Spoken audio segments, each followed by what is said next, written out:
ఏలనాటి శని ఈ పేరు వింటేనే చాలామంది భయపడుతుంటారు. కానీ అంత ఆందోళన చెందాల్సిన అవసరమేమీ లేదంటున్నారు జ్యోతిష్య పండితులు. ఎందుకంటే ఇది ప్రతి ఒక్కరి జీవితంలో 30 ఏళ్లకోసారి తప్పనిసరిగా వచ్చి 7.5 ఏళ్లుంటుందని చెబుతున్నారు.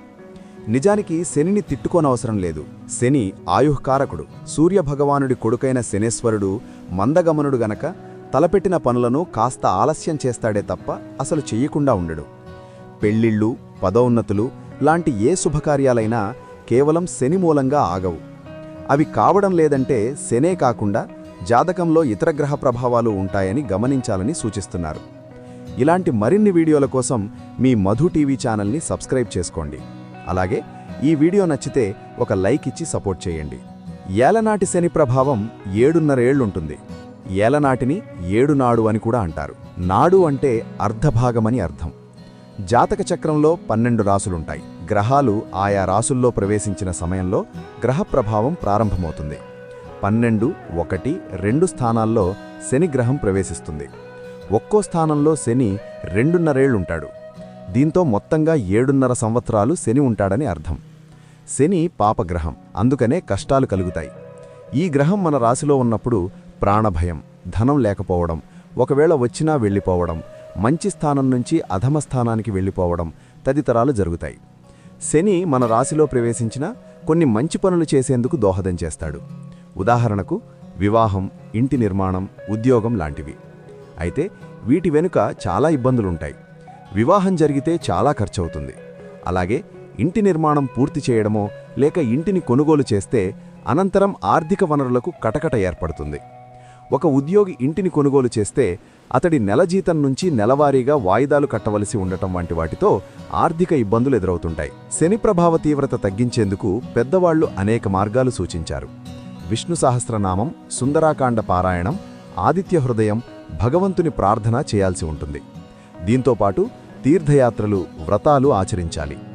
శనివారం రోజు అరచేతి వెడల్పున్న నల్ల వస్త్రంలో నల్ల నువ్వులు మూటలా కట్టి శనీశ్వరుడికి దానితో దీపారాధన చెయ్యాలి.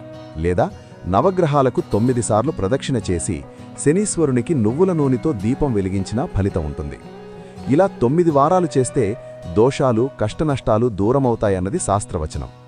పరమేశ్వరుని పంచాక్షరీ మంత్రాన్ని జపించాలి. పక్షులకు ఆహారం వేయాలి. ముఖ్యంగా కాకులకు ఆహారం పెడితే మంచిది. ఆవులకు ఆహారం వేయడంతో పాటు నల్ల చీమలకు చక్కెర వేయడం లాంటి కార్యాలతో శని ప్రభావాన్ని తగ్గించవచ్చు. యాచకులు, దివ్యాంగులకు పెరుగన్నం పెట్టినా శని తీవ్రత తగ్గుతుందని పెద్దలు చెబుతారు.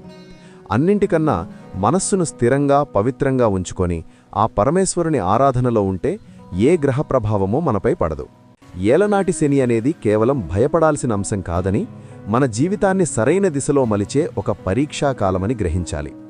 శని ఇచ్చే కష్టాలు మనల్ని ఓర్పు, క్రమశిక్షణ, బాధ్యత వంటి విలువల వైపు నడిపిస్తాయి. ఈ కాలంలో మన ఆలోచనలు, మాటలు, పనులు చాలా శుద్ధంగా ఉండాలని శాస్త్రం చెప్తోంది.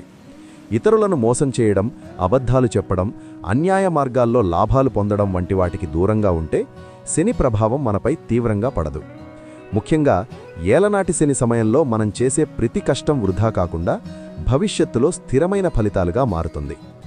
ఆలస్యంగా వచ్చిన విజయమైనా అది జీవితాంతం నిలిచే విజయమవుతుంది. అందుకే ఈ కాలాన్ని శాపంగా కాకుండా ఒక శిక్షణ కాలంగా స్వీకరించాలి. భక్తి, దానం, సేవ, సత్యాచరణతో పాటు మనస్సును ప్రశాంతంగా ఉంచుకుంటే శని అనుగ్రహం తప్పక లభిస్తుంది. చివరగా గుర్తుంచుకోవాల్సిన విషయమేంటంటే, గ్రహాలు మన జీవితాన్ని శాసించవు. మన కర్మలే మన భవితవ్యాన్ని నిర్ణయిస్తాయి. భగవంతునిపై విశ్వాసం, మనపై మనకు నమ్మకం ఉంటే ఏలనాటి శనైనా మరే గ్రహదోషమైనా మన జీవితాన్ని కుదిపేయలేవు. శాంతిగా, ధైర్యంగా, ధర్మ మార్గంలో నడిచేవారికి శని కూడా శుభఫలితాలనే ప్రసాదిస్తాడు. ముందే చెప్పినట్టు శనేశ్వరుడు మందగమనుడు గనక తలపెట్టిన పనులను కాస్త ఆలస్యం చేస్తాడే తప్ప అసలు చెయ్యకుండా ఉండడు. అందుకే శని ప్రభావంలో ఉన్నవారు ఓర్పుతో, క్రమశిక్షణతో ముందుకు సాగితే ఆలస్యమైన చివరికి ఫలితం మాత్రం తప్పక లభిస్తుంది. శనేశ్వరుడు పరీక్షిస్తాడుగాని అన్యాయం చేయడు.